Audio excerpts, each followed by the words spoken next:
Max Johnson's banged up after the loss to Ole Miss. Will we see him out there against Mississippi State? You are Locked On Aggies, your daily podcast on the Texas A&M Aggies. Part of the Locked On Podcast Network, your team every day.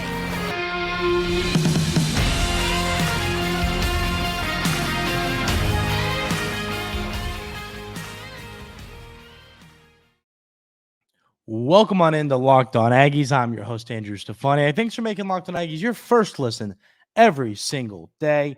Today's episode is brought to you by FanDuel. Make every moment more right now. New customers get $150 in bonus bets with any winning $5 moneyline bet. That's $150 if your team wins. Visit FanDuel.com/lockedon to get started.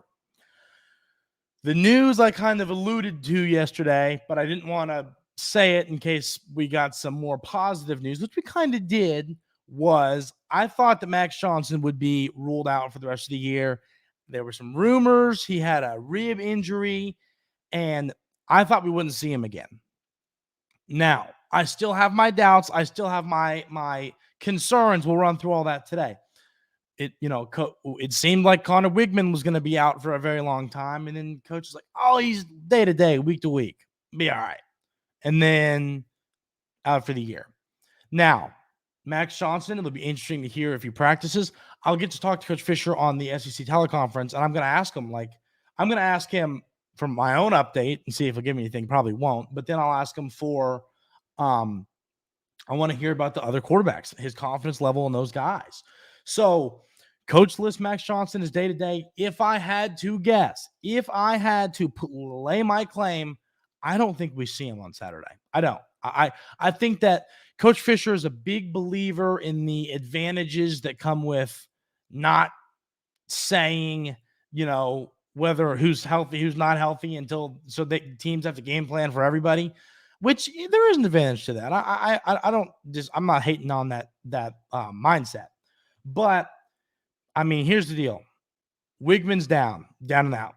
Max Johnson's hurt. If Max can't go, we're looking at Jaylen Henderson at the 3 and freshman Marcel Reed at the 4. Now, I think you can look at some positives and go, hey, okay, it's good to get some guys some playing time in late in the season. You're playing a Mississippi State team, which we'll talk about more in segment 2 today, that is horrible. I think that you can win this football game with Marcel Reed. I think you can win this football game with Jaylen Henderson. I think you can win this football game with Anaya Smith doing a wildcat quarterback thing. I really do. That's how bad Mississippi State is. But Jaylen Henderson, he didn't do much anything at Fresno State at his first stop. So, going back and finding more info on him, I had to watch high school tape. I mean, I couldn't find anything on him at Fresno State. Wasn't a highly ranked guy. He was the 1,008th recruit in the 2021 recruiting class. And 6'3", 205. Not much tape at Fresno State to watch, so I watched a lot of high school tape, which was a long time ago, but you can still get a feel for what a quarterback is, what they do, how they like to throw the ball. Henderson is a quick quarterback. He can run the ball, which I like to see in a 6'3", 205-pound quarterback, which I'm sure I need to look up what he is on the Texas A&M roster height-wise, because, he could have gained some weight in a positive direction. Let's see. I got to pull it up right here. 6'3", 220. So he has bulked up a little bit, but the high school tape, he's quick and he throws a pretty deep ball. Left-handed quarterback, of course, just like the Max Johnson. And it says here, before Texas A&M, he played 2 seasons at Fresno State and saw action in 5 games, which is crazy because there's not much tape. Maybe he just handed the ball off. But he was a 3-star quarterback coming out of high school. Mission League MVP as a senior in California high school, first-team All-State honors. Good football player. I mean, there's no knocking. He's a good football player. And I'll tell you, this is just another opinion. This could be way out there. I don't know. I'm a big believer in coaches going to get a guy. Petrino and Coach Fisher, I think that they saw Henderson in the portal, and there was something about him that they liked, and they went and got him. What is it? What, beyond me. But they saw something. You don't just bring a guy to your roster like, there's a body. We'll bring him. Sure. No, there's a reason they liked him. He's quick guy, can run the ball. I'm always a fan of a dual threat quarterback. I like him. And Coach Petrino's had success with him. I think you could see this work. I do. I mean, I think that one thing I like is a guy that isn't, when you're getting hammered all day because of offensive line struggles, Jaylen Henderson, okay, get out of the pocket, find somebody open, or take off. I like that. I think you could see this work. Like I said, I think the Aggies are going to blow Mississippi State out of the water, regardless of who's the quarterback. I mean, seriously, I think you could put Bazantis. Okay, well, I'm sorry. I was going to take that too far as a joke. I don't want to go too far with this, but I was going to say you could put Bazantis as the Wildcat quarterback. You couldn't do that. You're not going to win there. But I think you could win this game with Marcel Reed or Jaylen Henderson purely based on the fact that that the defense is going to dominate. I don't think they scored 10 points. I really don't. And I think you could see a defensive touchdown. That's just how bad they are. And Texas A&M, we know, has a good defense. Will Rogers, I haven't seen much of an update. Let me double check on that. But he hasn't played the last few weeks. It's been former Vanderbilt quarterback Mike Wright who's been getting all the snaps. Latest on Will Rogers. He says he'll be back for the Egg Bowl, but this isn't the Egg Bowl. Arnett hints possible return for A&M. So if my opinion on this game changes percentage-wise, I'm going to go without Will Rogers. I think the Aggies, I give them a 99% chance to win this game. With Will Rogers, I'm going to go 85. Now, with Will Rogers and with Max Johnson, I probably go to 90. Yeah, so let me walk that back. With Will Rogers and Max out there, I give the Aggies 90% chance to win this one. Without Will Rogers, 99. With Will Rogers, without Max Johnson, I'll give the Aggies a 78% chance to win this one. I mean, Will Rogers is a good quarterback. I don't think the system they've been running with him this year, without obviously the passing of Coach Leach affected this, but I don't think that what they've been running there with him has been working well. But back to the Texas A&M quarterback situation, I have this feeling, and maybe it's because we've just been hurt so many times, but I just have this feeling that Max is not good to go, and they're just saying this to not let the opponent prepare for Henderson. That's kind of my guess. Now, it's not going to be easy to prepare for Henderson with the lack of tape, but still, you want to have as many advantages as you can, and I think this is one that the Aggies are trying to get against this Bulldog team. So Max is banged up day to day. Le'Veon Moss is day to day as well. And it's like, I know that after a day or two you get more reports, but after what we heard post game about Le'Veon Moss, it's hard to believe that he's day to day. Another guy, I lean toward you might not see him on Saturday. Hope we do, but that's just kind of my thoughts there. It'll be interesting to see Marcel Reed. I mean, once again, this is a guy they went out and recruited, talented quarterback, a guy who I think could be next after Connor Wigman is gone. So I'd like to see Reed get some snaps, get some playing time, because it just builds your confidence. It's like what we saw last year with Connor Wigman when he took over for the injured Max Johnson and the injured King. I mean, we saw Wigman take over, and we went, oh, okay, this guy can ball a little bit. I think we want to see the same thing from Marcel Reed, because there is a legitimate possibility he is the future. I know you have a couple quarterbacks committed in this upcoming class, but I like Reed, and I think he could be the future quarterback of this program. So that's where we're at quarterback-wise. It'll be an interesting week to get injury updates, because injury updates will play a big role in this football game. Who's going to be healthy, who's going to be good to go, for both sides is going to be massive for betting odds, who wins this game, different things like that. We're going to talk more about Mississippi State and this team coming up next on Locked On Aggies, and we will talk about the basketball team's season opening victory over Texas A&M-Commerce in segment 3. So get ready for that. We'll talk about that as well A lot of excitement there. But like I said, coming up next, we're going to talk about the football game against the Mississippi State Bulldogs. We'll do that coming up right here at Locked On Aggies. First, we're going to talk about our wonderful friends over at Prize Picks. Prize Picks is the most fun way to go bet on daily fantasy sports. I like how it's over and unders. And, I used to do these, the ones like on DraftKings and different places where you make a fantasy lineup and it's daily. My dad still does them. He enjoys them. But, it's one of those, you have it's like playing the lottery. You have a 1 in a million chance of winning, coming top 10 in those and winning a good amount of prize money. On Prize Picks, you're not going against the sharps. You're not going against the crazy smart bettors. You're going against yourself. You are picking 2 to 6 lines, over-unders on players. You can multiply your odds up to 25. I play Prize Picks. It's just so much fun. You got to go play it if you don't. It just makes every sporting event a lot more enjoyable. Go to prizepicks.com/lockedoncollege and use code LockedOnCollege for a first deposit match up to $100. Go to prizepicks.com/lockedoncollege and use code LockedOnCollege for a first deposit match up to $100.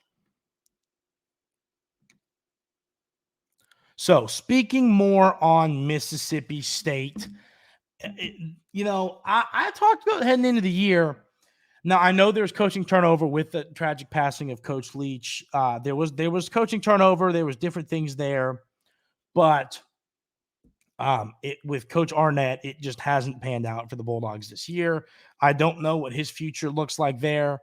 If I had to guess, I'd say I don't think you see him sticking around all that long. But Will Rogers has been out for a handful of games. We've seen Mike Wright did he get hurt against Western Michigan? Let me double check on that. Yes, so he goes down against Western Michigan. We see Mike Wright against Arkansas, Auburn, and Kentucky. Mike Wright beats Arkansas in the most. I mean, you want to talk about the shootout of all time. I mean, the teams were throwing back and forth punches all game long, which led to the eventual 7-3 Mississippi State win.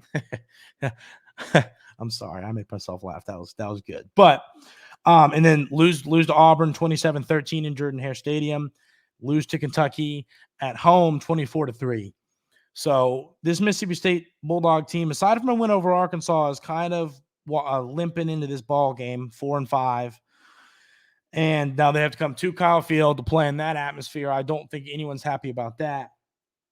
I do think if you have Will Rogers out there, the outlook on this game changes a little bit. But I'm just being honest with you, the way they used Will Rogers under Coach Leach worked. He was great. He threw for a lot of yards. He was a good quarterback. He was doing a great job. The system that they've been using him in with Coach Arnett, obviously he's a defensive guy, but with his team, it just hasn't worked well. So, what I'm saying is if Will Rogers is playing, it suits up and goes, I'm not as concerned about Will Rogers of this year as compared to Will Rogers of the past.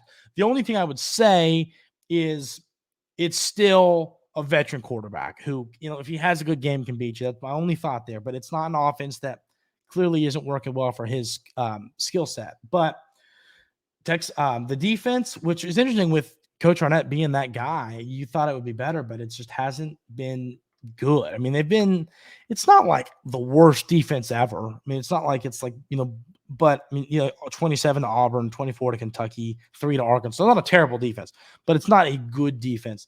The Aggies can score. I think they can score with whichever quarterback plays. I do.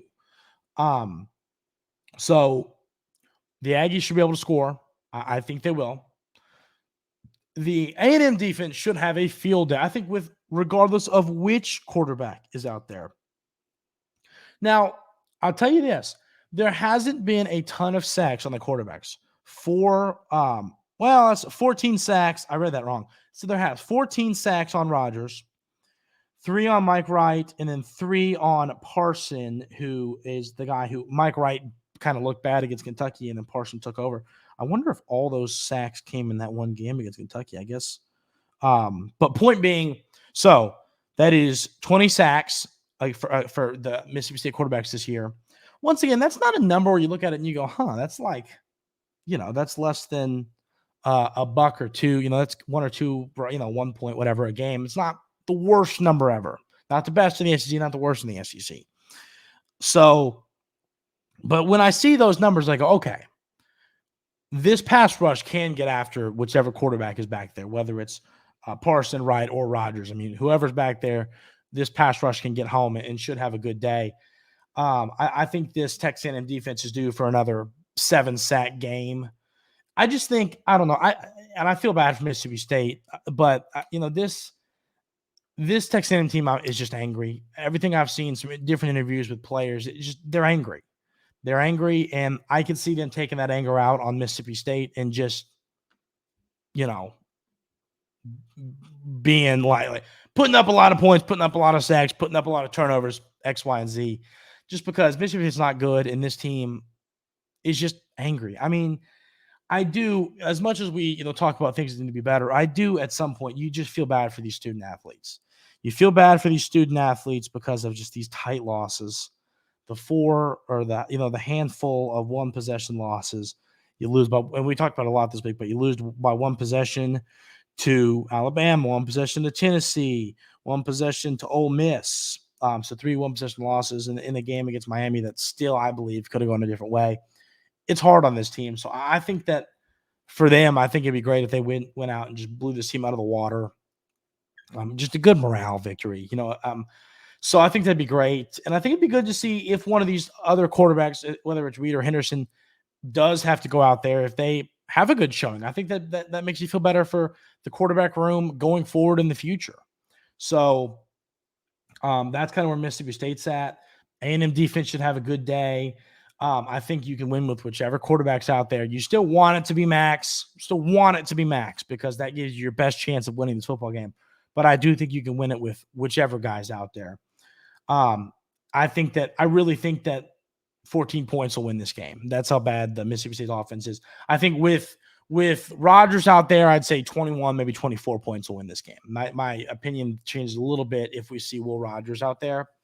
But that's my thoughts on this game. We'll talk about the biggest matchups in this game and keys to victory on Thursday and Friday. We don't have a Locked On Mississippi State host, so we won't be having a crossover this week. But, this is a ball game the Aggies should win. We'll break this game down itself more on Thursday and Friday. But it's a game the Aggies should win over a not very good Mississippi State team. Get back on the winning track. Gets the one possession losses out of your head. Take care of business against Abilene Christian and see if you can salvage this season against the LSU Tigers in Baton Rouge.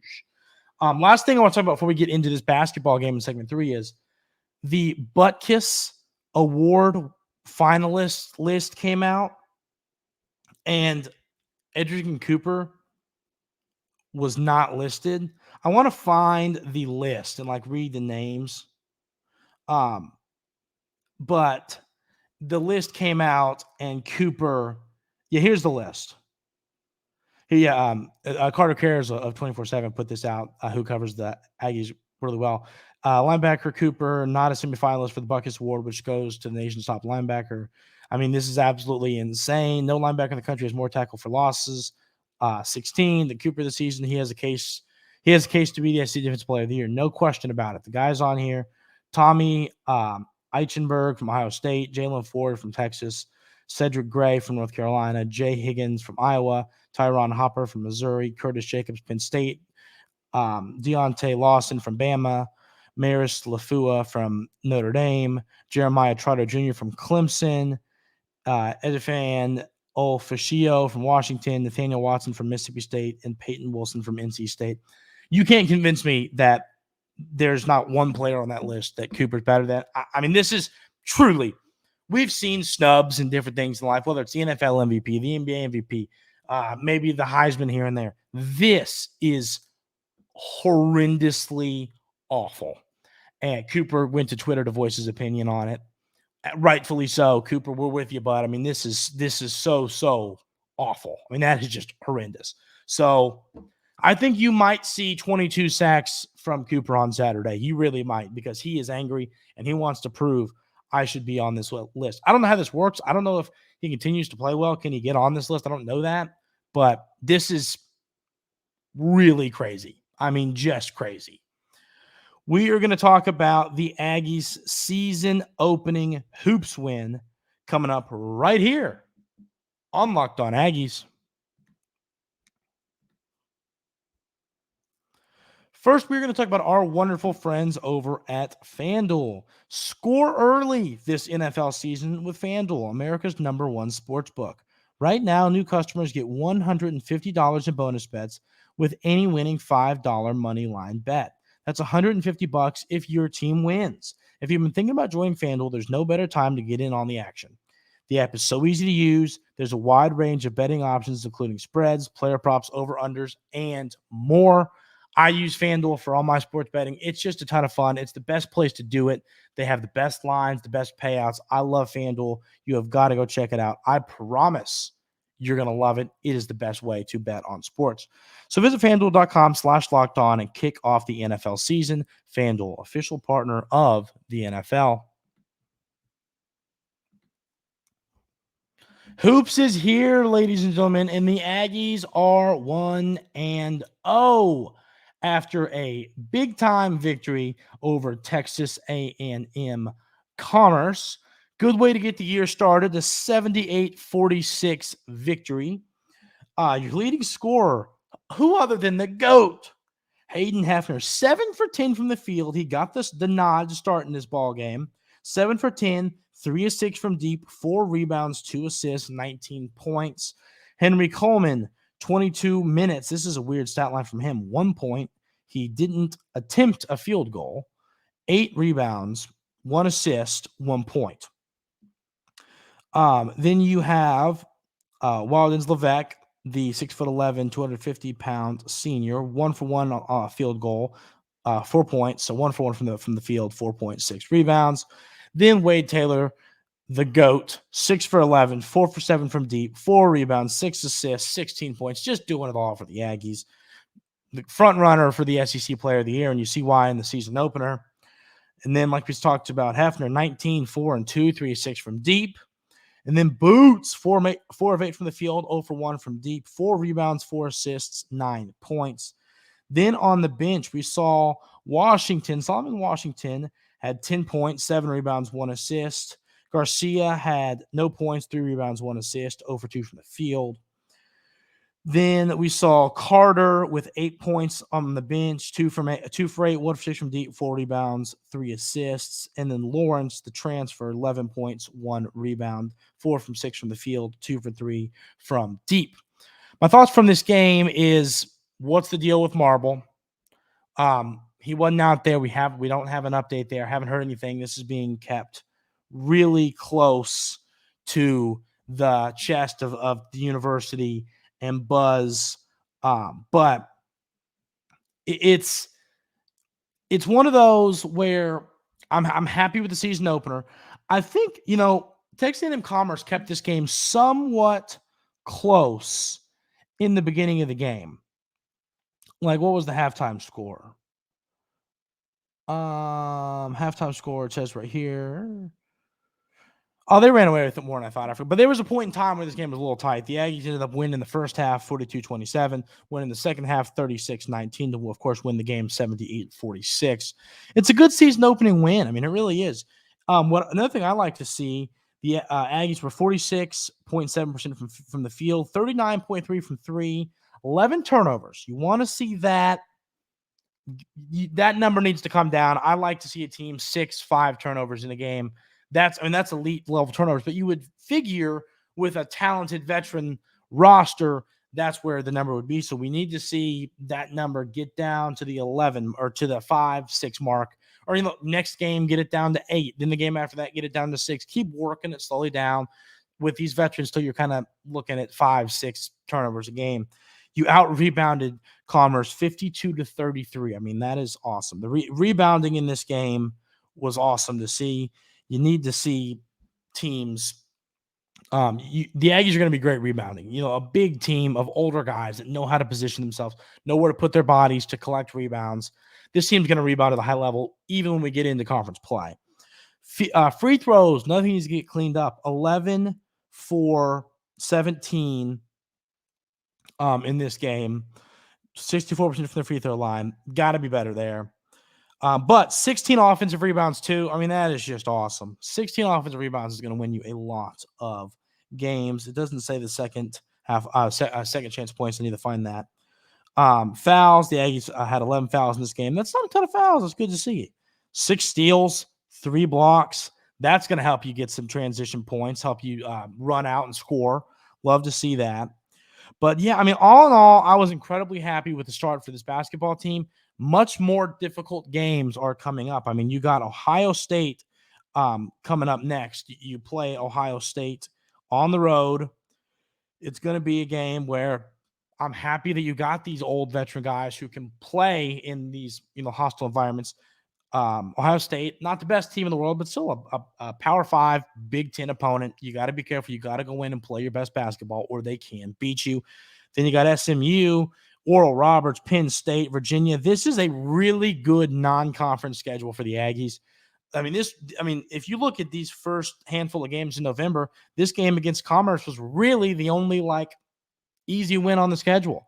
So the month of November is going to be a big swing month for the Aggies and a good month for the team to get their footing.